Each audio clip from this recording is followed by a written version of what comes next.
दोस्तों, बिहार कर्मचारी चयन आयोग बीएसएससी के चेयरमैन बदल गए हैं। तो चलिए देखिए नए चेयरमैन कौन बने हैं। और सबसे मेन ये है दोस्तों, अब नई कौन कौन सी वैकेंसी आ रही है, कितने पदों पर आ रही है।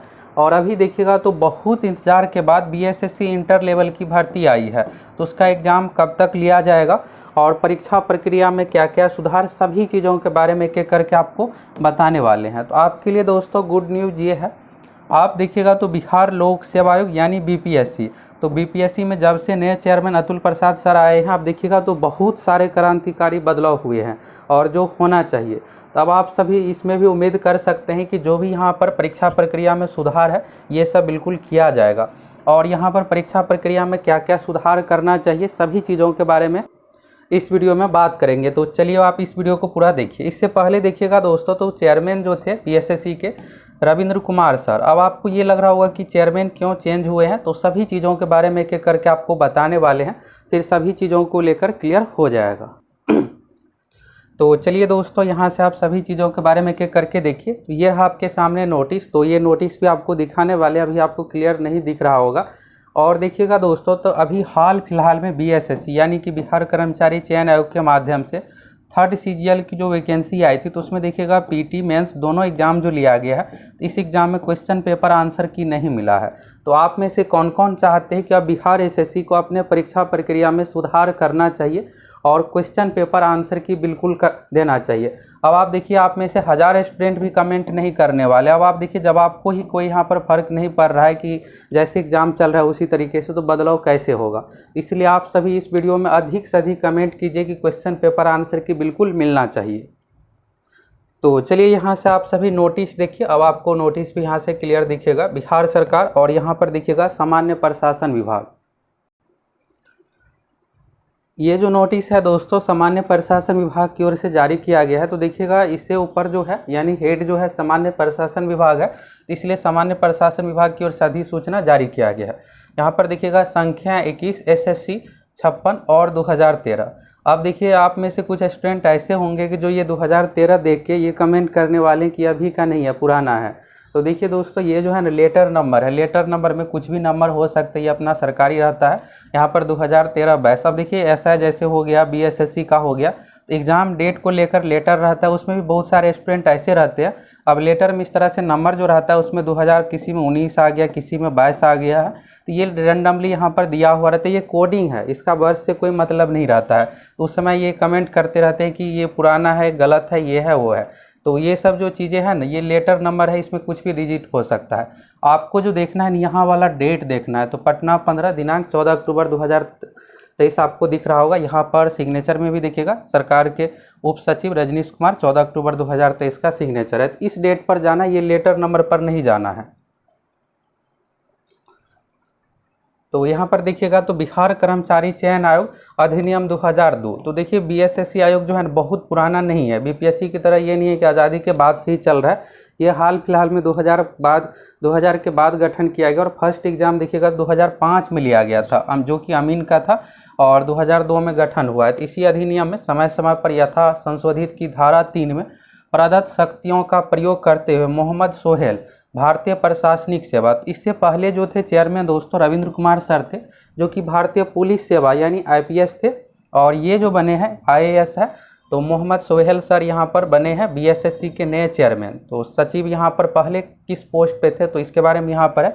मोहम्मद सोहेल भारतीय प्रशासनिक सेवा सचिव सामान्य प्रशासन विभाग बिहार पटना को अपने कार्यों के अतिरिक्त बिहार कर्मचारी चयन आयोग पटना के अध्यक्ष पद का प्रभार प्रदान किया जाता है। तो यानी दोस्तों अभी देखिएगा तो रविंद्र कुमार जो सर थे यहाँ पर, अब आपको लग रहा होगा कि ये यहाँ पर अतिरिक्त प्रभार क्यों दिया गया है। तो देखिए पहले जो चेयरमैन थे यहाँ पर आप देखिएगा रविंद्र कुमार बने कर्मचारी चयन आयोग के अध्यक्ष। तो 1984 बैच के आईपीएस ऑफिसर थे, जो कि देखिएगा 2019 का ये न्यूज़ है। तो होता क्या है कि यहाँ पर बिहार में जनरली किसी का भी देखिएगा चेयरमैन बनाया जाता है, चाहे बीपीएससी हो या बिहार एसएससी हो, जो रिटायर्ड ऑफिसर रहते हैं उसी को बनाया जाता है। तो कार्यकाल में ये रहता है कि 5 साल मैक्सिमम रहेंगे, नहीं तो 65 साल। तो जैसे ही एज कंप्लीट होता है फिर पद से छोड़ना पड़ता है। तो यही हुआ है कि यहाँ पर एज देखिएगा तो कंप्लीट हो गया है, और 19 में बने थे तो 24 तक था, लेकिन इससे पहले ही 65 साल एज कंप्लीट होने के कारण से 14 अक्टूबर 2023 तक कार्यकाल था, ये कंप्लीट हो गया है। तो कंप्लीट होने के बाद अध्यक्ष का पद तो खाली रहेगा नहीं, किसी न किसी को तो चेयरमैन बनाना ही पड़ेगा, इसलिए यहाँ पर नया चेयरमैन बनाए हैं।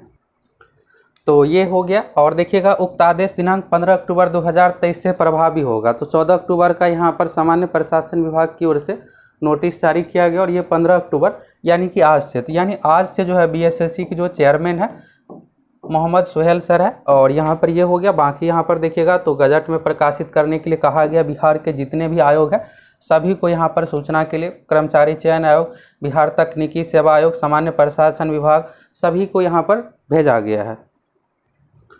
अब चलिए ये तो आपको पता चल गया कि बीएसएससी के नए चेयरमैन कौन बने हैं और फिर यहाँ पर अब कौन कौन सी नई वैकेंसी आ रही है। ये देखिएगा तो मोहम्मद सुहेल सर का ये पिक्चर है, तो यहाँ से आप देख लिए। और इससे पहले देखिएगा दोस्तों तो मधेपुरा के डीएम भी रहे हैं और अभी वर्तमान में तो सामान्य प्रशासन विभाग के सचिव है और फिर बीएसएससी के चेयरमैन बनाया गया। अब आप ये सोच रहे होंगे कि वेबसाइट पर यहाँ पर रविंद्र कुमार ही है भारतीय प्रशासन पुलिस सेवा अध्यक्ष यहाँ पर लिखा हुआ इस तरह से, तो वेबसाइट पर क्यों नहीं चेंज हुआ है। तो ये दोस्तों टेक्निकल टीम का काम होता है यहाँ पर सारा कुछ चेक करना, चेंज करना।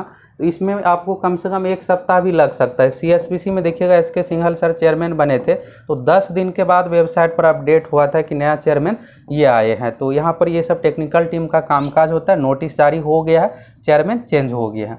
अभी देखिएगा दोस्तों बीएसएससी के पास पेंडिंग जो वैकेंसी है दोस्तों CGL 3 का देखिएगा तो बिल्कुल फाइनल चरण में है। डीवी हो गया है 5 तारीख से लेकर के 9 तारीख के बीच में, लेकिन ये मेरिट लिस्ट इसी सप्ताह आ जाता। तो मेरिट लिस्ट में दोस्तों ये होता है कि सभी चीज़ों को अच्छे से चेक करना रहता है। अगर थोड़ा भी बहुत मिस्टेक होगा तो फिर मेरिट के बाद क्या होता है, ज्वाइनिंग होता है। अब किसी को ज्वाइनिंग हो गया है फिर बाद में बहुत ज़्यादा प्रॉब्लम ये सब चीज़ ना हो, इसलिए अच्छे से सारा कुछ चेक किया जाता है। तो 1 सप्ताह 10 दिनों में इसका मेरिट लिस्ट भी आ जाएगा, इसके बाद ज्वाइनिंग की प्रक्रिया होगी। और अभी पेंडिंग भर्ती में तो पेंडिंग जो नेक्स्ट वैकेंसी रहने वाला है इंटर लेवल का देखिएगा तो चलिए बीएसएससी के चेयरमैन रविंद्र कुमार सर गए हैं तो कम से कम यहाँ पर ये हुआ है कि इंटर लेवल की भर्ती आ गई है। 19 सितंबर 2023 को नोटिफिकेशन जारी कर दिया गया और आप सभी उम्मीद करते हैं कि मिशन मोड में तैयारी में लग गए होंगे। अगर आप अभी तक नहीं लगे हैं तो जम के तैयारी में लग जाइए। अगर आप फुल तैयारी करना चाहते हैं तो आप हमारे एप्लीकेशन सक्सेस प्लैनेट से भी जुड़ सकते हैं। अब बात करते हैं दोस्तों नई वैकेंसी की। नई वैकेंसी कौन कौन आ रही है। तो नई वैकेंसी में देखिएगा दोस्तों तो बीएसएससी के माध्यम से 3 तरह की भर्ती निकाली जाती है। पहला तो हो गया CGL जो कि कंबाइंड ग्रेजुएट लेवल का है, तो 4th CGL भी वैकेंसी आ रही है। इसी साल आप लोगों को देखने को मिल जाएगा। अगर आप फुल डिटेल्स चाहते हैं तो कमेंट करके बताइए कितने पदों पर आ रही है वैकेंसी। सभी चीज़ों को लेकर आपको वीडियो के माध्यम से जानकारी दे देंगे। और बीएसएससी आयोग के पास कितना क्या डिटेल्स पहुंचा है, सचिवालय सहायक का कितना क्या पोस्ट रहने वाला, अगर आप जानना चाहते हैं तो कमेंट कीजिए। CGL 4 का फुल डिटेल्स बताइए तो हम आप लोगों को इसको लेकर फुल डिटेल्स बता देंगे। इसके बाद हो गया दोस्तों इंटर लेवल। तो देखिए सेकेंड इंटर लेवल की भर्ती आ गई है। कम से कम चेयरमैन सर अपने पद से गए हैं यानी कि रिटायर हुए हैं, तो देखिएगा कम से कम यहाँ पर ये हुआ है कि इंटर लेवल की भर्ती दे दिया गया जो कि बहुत इंतजार वाला वैकेंसी था। और इस वैकेंसी में दोस्तों अभी 12,000 सीट हो गया है, ये और सीट बढ़ने वाला है। इसके बाद देखिएगा यहाँ पर एक ग्रुप डी का वैकेंसी पेंडिंग है। तो ग्रुप डी वाला जो वैकेंसी है दोस्तों ये 10th पास पर है और ये बिहार में पहली बार यहाँ पर ये ग्रुप डी वाला पोस्ट निकलेगा। इसका सीट अच्छा खासा है, आप लोगों को कई बार इस वैकेंसी के बारे में बताया भी है। अगर आप Bihar SSC group D 10th पास पर जो वैकेंसी है प्यून वाले पोस्ट का अगर फुल डिटेल्स जानना चाहते हैं तो कमेंट कीजिए, उससे रिलेटेड भी आप लोगों को फुल जानकारी दे देंगे। कब तक वैकेंसी आ रही है, कितने पदों पर आ रही है, सभी चीज़ों के बारे में आप लोगों को बता देंगे। तो देखिए दोस्तों बीएसएससी में सुधार की रही बात तो सेम यहाँ पर कुछ ना किया जाए। जो BPSC यानी बिहार लोक सेवा आयोग पैटर्न फॉलो करता है वही पैटर्न सब कुछ यहाँ पर लागू कर दे। यहाँ पर देखिएगा तो सब कुछ यहाँ पर खुद ब खुद सुधर जाएगा। इस एग्ज़ाम में देखिएगा दोस्तों तो टोटल 150 क्वेश्चन पूछा जाता है। PT मेंस 2 चरण से ये परीक्षा लिया जाता है। और यहाँ पर देखिएगा तो क्वेश्चन पेपर आंसर की नहीं मिलता है, तो छात्रों का यही डिमांड है कि इस एग्ज़ाम में क्वेश्चन पेपर आंसर की दिया जाए। और मेरा भी यही राय है कि यहाँ पर क्वेश्चन पेपर आंसर की बिल्कुल मिलना चाहिए सभी छात्रों को, जिससे पता चले कि कितना क्वेश्चन सही हुआ है। और अगर आपको कुछ भी यहाँ पर फीडबैक है बिहार SSC भर्ती में क्या क्या सुधार होना चाहिए कट ऑफ की रही बात दोस्तों, तो इसमें रूल ही है परसेंटाइल वाला, इसलिए इसमें कट ऑफ भी परसेंटाइल में ही जारी किया जाता है। तो इसको लेकर आप कुछ नहीं कर सकते हैं। बस यहाँ पर यह है कि क्वेश्चन पेपर आंसर की दिया जाए और आप उम्मीद कीजिए कि अगली जो वैकेंसी है इंटर लेवल इसमें मिलेगा। अगर आप लोग अधिक से अधिक मांग कीजिएगा तो बिल्कुल क्वेश्चन पेपर आंसर की ये सब चीज़ें दिया जाएगा। और इंटर लेवल की जो अभी 12,000 पदों पर वैकेंसी आई है उसका एग्ज़ाम कब तक होगा। तो देखिए दोस्तों, एग्ज़ाम के लिए आप ये सब मत सोचिए कि एग्ज़ाम का डेट आएगा फिर तैयारी करेंगे। अभी देखिएगा नया पैटर्न में तो जो भी एग्ज़ाम है जल्द से जल्द यहाँ पर लिया जा रहा है, क्योंकि भर्ती प्रक्रिया को जल्द से जल्द कंप्लीट करना है। तो जिस तरह से पिछला जो सचिवालय सहायक था ये कैलेंडर देखिएगा, उसमें पीटी मेन सभी का डेट आया था, उसी तरह से आपको इंटर लेवल वाला में भी जल्द ही कैलेंडर देखने को मिल जाएगा। पूरी संभावना है कि इसी महीने कैलेंडर ये सब चीज़ें जारी कर दिया जाएगा। बाकी आप कहिएगा चेयरमैन आए हैं तो बीएसएससी में जो कामकाज होता है मेन, आप देखिएगा जितने भी नोटिस पर सचिव का ही सिग्नेचर रहता है। वैसे अगर आप देखिएगा मेन जो बॉस है चेयरमैन ही होता है, लेकिन कामकाज का यहाँ पर देखिएगा तो इसमें कई सारे सचिव है, सचिव उप सचिव इस तरह से होता है। तो यहाँ पर ये नहीं है कि चेयरमैन आए हैं तो परीक्षा प्रक्रिया पर इफेक्ट पड़ेगा, नए चेयरमैन समझेंगे तब यहाँ पर कुछ चीज़ें होगा, ऐसा नहीं है। जो सचिव है पहले से सुनील कुमार सर है, तो यहाँ पर सब कुछ पहले से पता है कि कैसे क्या करना है। तो यहाँ पर अभी मेन है कि थर्ड सीजीएल मेरिट ये सब प्रक्रियाएं चल रही है। जैसे ही 1 सप्ताह 10 दिनों में उसका रिजल्ट आएगा फिर तुरंत बाद बिहार एसएससी इंटर लेवल का भी कैलेंडर जारी कर दिया जाएगा। और डेट के बारे में आपको बताए हैं, चैनल पर वीडियो उपलब्ध है, आप सभी जा करके देख सकते हैं फुल डिटेल्स अगर आप जानना चाहते हैं तो। और दोस्तों यहाँ पर आप में से कौन कौन चाहते हैं कि इस एग्जाम में बिल्कुल क्वेश्चन पेपर आंसर की मिलना चाहिए, अधिक से अधिक कमेंट करके बताइए।